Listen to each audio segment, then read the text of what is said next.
delighted to welcome Dr. Hazel Hall-Roberts, who's a postdoctoral researcher at the University of Oxford. Hi, Hazel. Hello. And we've got Dr. Mark Dallas, who's an associate professor in neuroscience at the University of Reading. Hi, Mark. Hi, Adam, and congratulations on so far. That amount raised is a really good amount, and hopefully it'll continue for the rest of the evening until you sign off. I hope so too. I've got some wine here. I'm just deciding what time to open that. 4:30 still feels a little bit early to be cracking open a wine. Maybe I'm going to save that. I'm not going to open the wine unless we get to our target. Sorry, I missed out questions. They came just a bit too late. Anybody who's asking questions needs to ask them speedier. So if anybody does have questions for Hazel and Mark, make sure you post them throughout the talk. Don't save them up to the end. Otherwise, we might not get a chance to put them to you. So Mark, can I ask you to introduce yourself first? Yes, thanks, Adam. So I'm Dr. Mark Dallas. I'm an associate professor in cellular neuroscience at the University of Reading, as Adam pointed out. And I also wear the hat of the Alzheimer's Research UK coordinator for the Thames Valley Network. So that's a collective body of scientists from different institutions across the Thames Valley coming together to try and foster new research ideas. And it's great to be joined by Hazel today as well, because Hazel's part of that network as well. Because I was just thinking this, we've got the Thames Valley now, because I live in Oxford as well, and this is coming live from Wantage. Hazel, maybe if you'd like to introduce yourself as well. As you said, I'm a postdoctoral researcher at the University of Oxford. It's coming up to 4 years that I've been here. So I have met Mark a couple of times through our network events. I'm in a collaboration between two groups. So I'm funded by the Alzheimer's Research UK Oxford Drug Discovery Institute. So indirectly, I'm funded by the Alzheimer's Research UK. And that's in a collaboration with Dr. Sally Cowley at the Dunn School of Pathology in Oxford. And she runs the James Martin Stem Cell Facility. So I'm here doing stem cell research. That's great. And also as well, what you've handed me a gift there, which is to highlight two of the other ways that Alzheimer's Research UK put their money to use. It's not just funding PhD students and tests and MRI scans. They also have a great network across the country that's funded to bring researchers together to continue to collaborate and share ideas and support each other, but also as well, of course, the Drug Discovery Institute. Before we go on to talk about your work, maybe Hazel, could I pick on you to tell us a bit about the Drug Discovery Institute? Yes, so there are 3 of them funded centrally by the AR UK, and they act as a sort of bridge between academia and industry. That's the main purpose, is that in industry, they often find that it's quite difficult to identify new targets for drug discovery. And traditionally, they've not been very efficient at doing so. Whereas academics have all of the brilliant new ideas, they're working really at the forefront of basic science, and that's where you get your new drug targets from. But they often don't have access or links to industry to progress their ideas through to the drug discovery process. So what our institute does is that it forms different collaborations with academics. So ours obviously mostly collaborates within the Thames Valley area and around Oxford. And if an academic has a really good assay in cells that they want to develop into a sort of drug discovery pipeline, then we might take that on and sort of build it into sort of what we call high throughput screening, which is where you miniaturize everything and do it in a way that's highly reproducible. So that's one thing we do. Another thing we do is investigate new targets that other people have suggested or that we've found, and develop enough assays around that to say whether it's a good enough target to drug or not. I might be making this up, but I'm sure, did I read somewhere as well that when something's discovered through that kind of collaborative partnership as well, it ends up being that there's a cost benefit to this. They don't charge the full kind of whack that they otherwise might have done. That either there's some investment back in institution that invested it, or they get it cheaper because they created the original idea? No, am I making that up? I don't know. I'm not an expert in things. That question like for some of our previous guests. But certainly, it would have a cost benefit to industry. Obviously, the Alzheimer's Research UK is throwing quite a lot of money into this sort of thing, but it's entirely necessary. And that brings together, and I suppose it makes it economical, because we've seen those nasty headlines in the last few years of big pharma companies just deciding this is too hard and too expensive, and we're not making any money, so we're going to just stop researching this altogether. Whereas bringing in funding and academia and charities as well is they'll continue to invest, and we can continue to make progress rather than not. Absolutely. I think the most important thing is sort of building of networks and people actually communicating with each other, and it can sort of stop us from duplicating efforts and unnecessarily wasting resources that way.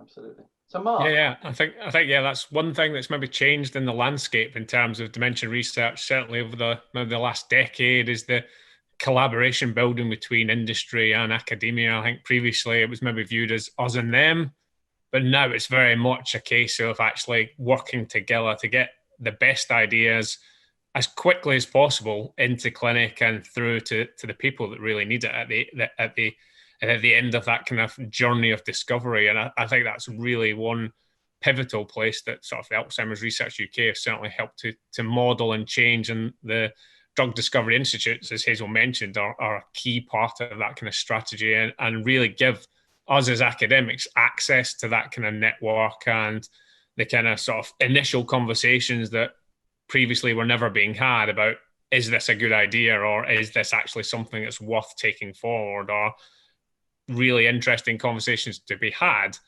And that can really tell you how clear your kind of discovery is in the grand scheme of things, that we're all wanting to make a new medicine, but we've all got little ideas, and which ones are green lights, which ones are go, and which ones are, let's maybe put that one on the back burner for a rainy day and maybe come back to that once we've got a clearer idea of what that cell does or what that gene does in a cellular system. And it helps it keep it affordable and maintains everybody's interest and the number of targets that people can continue to look at going.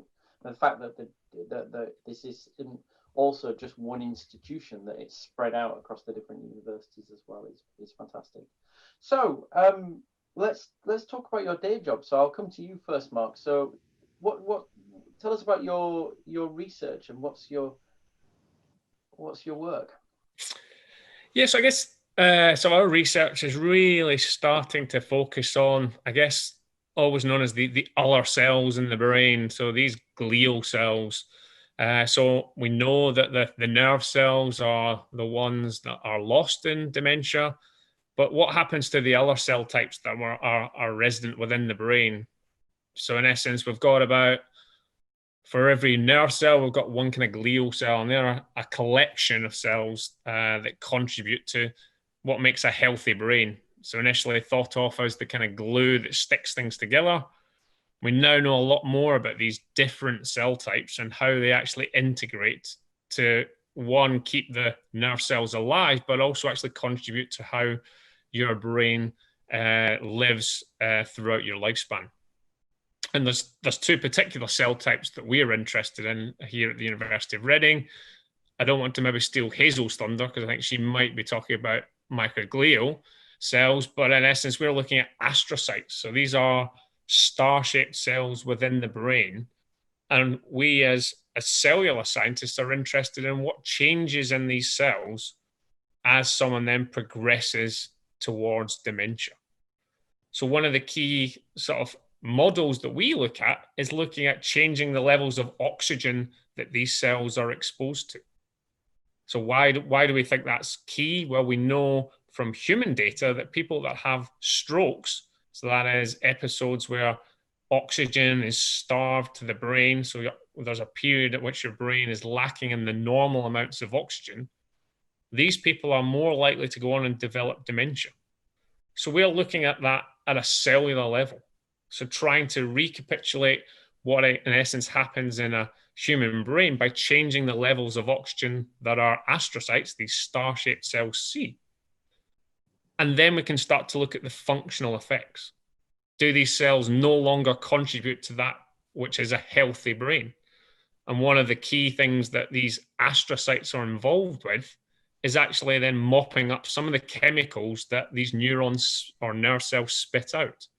And we know now through our studies that that actually is compromised in dementia or Alzheimer's disease. So if we can start to look at some of, we talked about some of those targets for new drugs, we think that these other cell types, these glia cells, are a much more valid and important target rather than thinking about these nerve cells who are very susceptible to change. And in essence, trying to drug them might be kind of fighting a losing battle, because in essence, those are the ones that we're losing. Can we then start to then target these other cell types which could contribute to brain health in general? And also, one of the key things that we're interested in, well, why we're interested, is we think that these changes occur well before someone heads off to the clinic to get that memory test, or someone's taken into the sort of the healthcare system to be cared for and managed with living with their dementia. So if we can spot these early changes, we might be onto a winner in terms of then starting to actually identify these individuals and formulate one, potentially a diagnostic criteria, or indeed thinking about how we can manage that individual as they then maybe progress on to dementia, with the classic hallmark in terms of the memory deficit and all the MRI scans that you've talked about previously. I was just saying, it's complicated, isn't it? Because then having identified those, trying to understand and work out what triggers that behavior, or how to stop that behavior triggering, or to make more of something else is the tricky part. Yes. I think the talk of a magic bullet, certainly from our perspective, is something that is not going to be as easy as one thinks. I think it's going to be a multifactorial, a combination of elements coming together, whether that be lifestyle interventions, whether that be pharmacological interventions, drugs or medicines. I think it's going to be a package of elements that's going to come together to prove that change. And different treatments, where this is a treatment for somebody who's already got to the point of progression for the next period of time, and at the same time as prevention methods come into place as well. Hazel, tell us about your work. Are you working in a similar field? Did I pay you appropriately? Yes, well, Mark mentioned microglia, and that's primarily what I work on. And there's a few of us now at the ODDI working with microglia. But I'm based here at the Dunn School so that I can use stem cell models to model microglia in the dish, because we think that we can get the most authentic version of a microglia cell through that route. I think I heard one of your other researchers talking about stem cells earlier, but basically I could sort of do a kind of brief version of how we get from stem cell to microglia. Yeah, please do, because I mean, I not everybody I think will have watched all day either. It may not be. But you mean that everybody's sat here for the whole 5 hours so far? No, please do go through it. Yeah, so I think some people still live with the misconception that we're using embryos or aborted babies, and that's certainly not the case. We work entirely with cells that were derived from living humans who donated their cells freely. And mostly through skin biopsies. So some healthy adult male gave a bit of skin to a clinic somewhere, and then skin cells were isolated, and there's a procedure to what we call de-differentiate these cells, so reprogram them back to stem cells. And stem cells are really special because they can turn into any cell type in the body. They have this magical quality called pluripotency. But these are induced pluripotent stem cells, and we can freeze them and thaw them. We can grow great numbers of them. So they're really useful tools in the lab. We can also insert genetic mutations that we're interested in studying, which is what I've done with a gene that I'm interested in. And then in the dish, we can direct them down a particular cell lineage that we want to produce. So we're making microglia by causing them to ball up into sort of mini, like fake embryos that then spew out precursors of our microglia lineage. And then I plate these out and I do assays on them. So I want to know how well they function with a mutation that's linked to Alzheimer's disease compared to without that mutation. So I look at how they can perform basic functions that they would perform in the brain, like this thing called phagocytosis. So in the brain, microglia have a sort of housekeeping role, keeping neurons healthy. And one thing that they do is that they clear up waste and any foreign invaders by pretty much just eating them up. Phagocytosis means cell eating. So if you give anything to our cells in a dish that's small enough for them to engulf, they will pick it up, take it into themselves and try to digest it.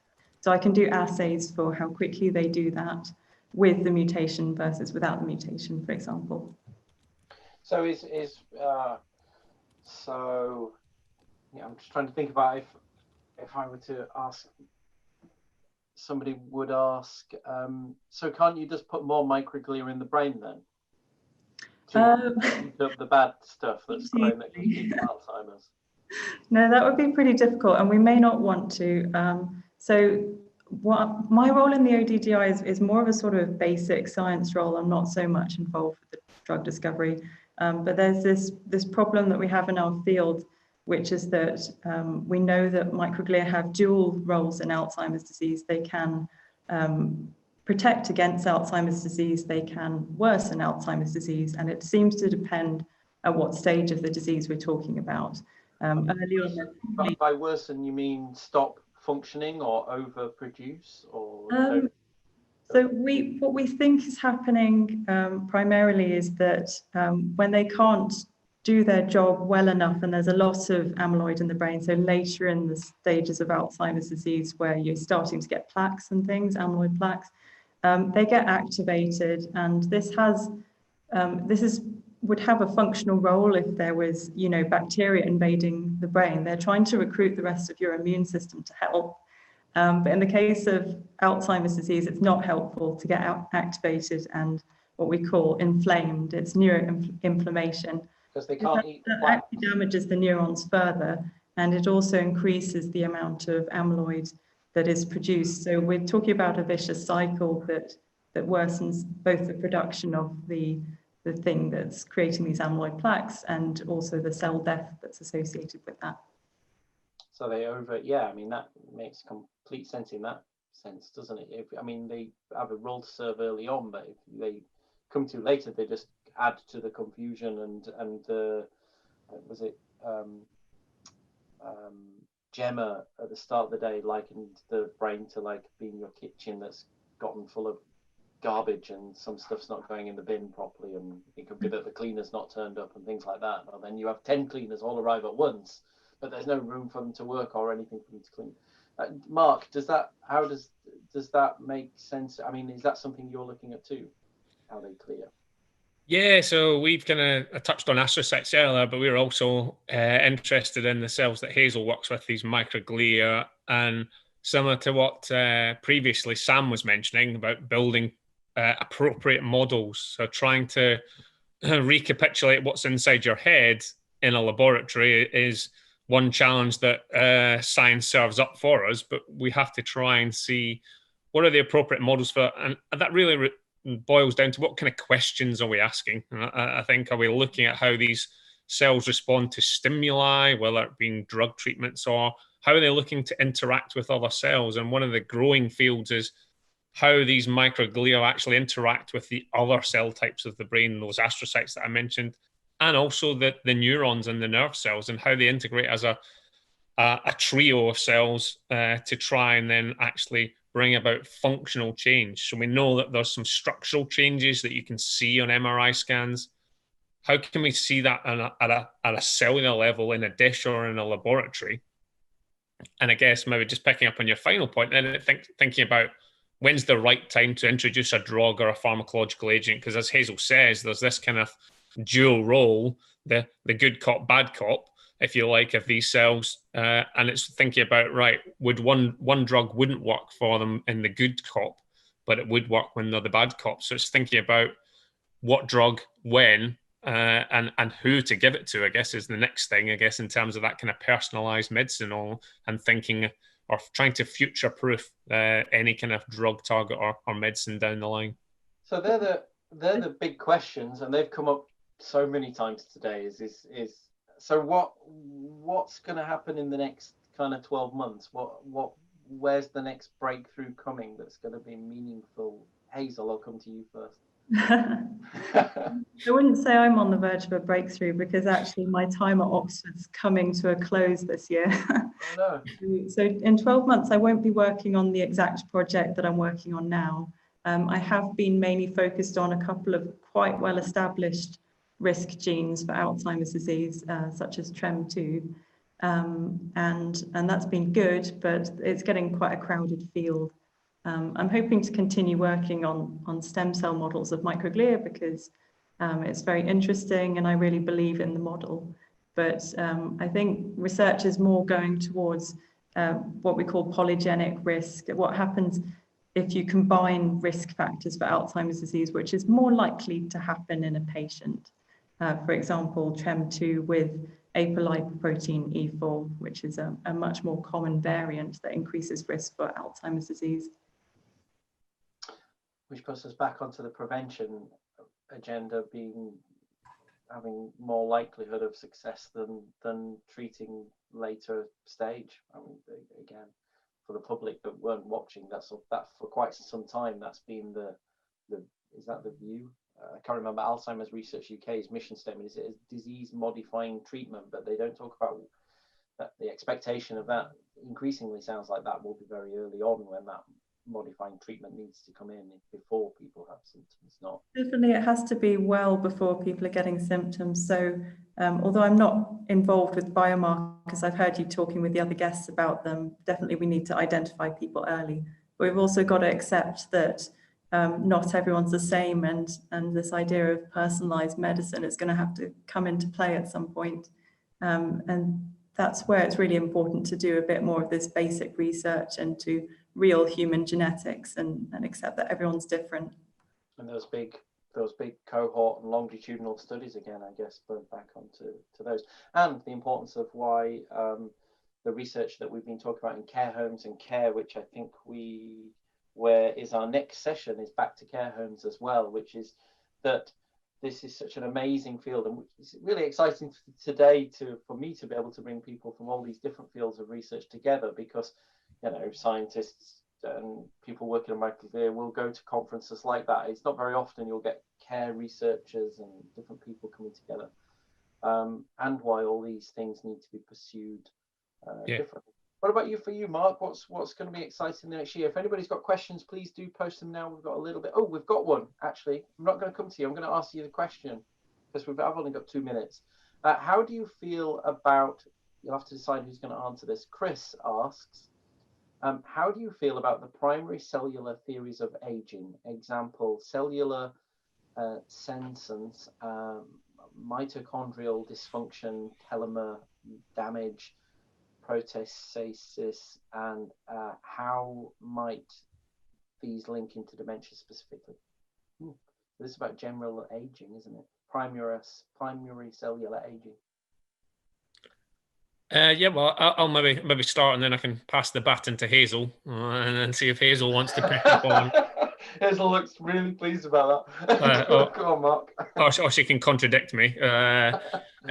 We are scientists. So no, I think in terms of the aging process, we know a lot about how our brains change over the lifespan, and how they become more susceptible to disease the older you are, and that's just part of, unfortunately, the aging process. But what we really need to understand is that Alzheimer's disease isn't part of that normal process. Something's going wrong here. Something that your brain would normally do as you would age, hopefully gracefully, doesn't start to actually function correctly. In terms of some of the things you mentioned, mitochondria, so they're the batteries of the cells producing energy to keep those cells carrying out their vital functions. Yes, we know that they are disrupted, certainly in aging. Things tend to slow down in terms of that energy production, but also in terms of dementia as well. We know mitochondria are very important.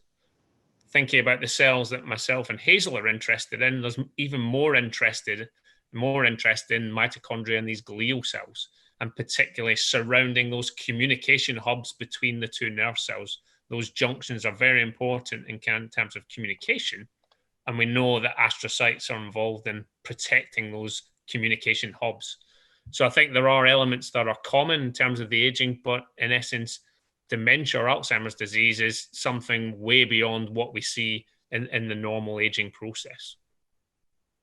Yeah, I just wanted to add briefly to that is that the way I see aging is that it's part of that environmental effect on your risk of getting Alzheimer's disease. So you've got the genetics, you've got the environment, and Alzheimer's disease is age associated because aging is the biggest risk factor.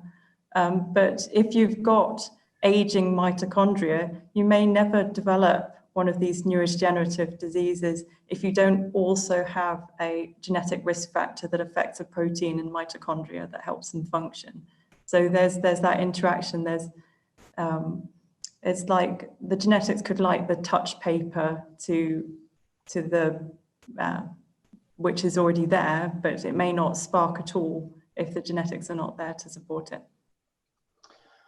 Thank you very much, Dr. Mark Dallas, Dr. Hazel Roberts, for joining us today. That was fascinating. Thank you very much. Keep up the good work in Oxford and Reading. And Hazel, I do hope, as much as you might be changing, I hope you stick with dementia. I'm going to stick with dementia. Thank you very much, both, for joining us. Enjoy the rest of your evening, and I please do hope you can stay with us and watch for a while. Yeah. Thanks again, Adam. Thanks, Mark. Thank you very much. Keep up the good work. Thank you.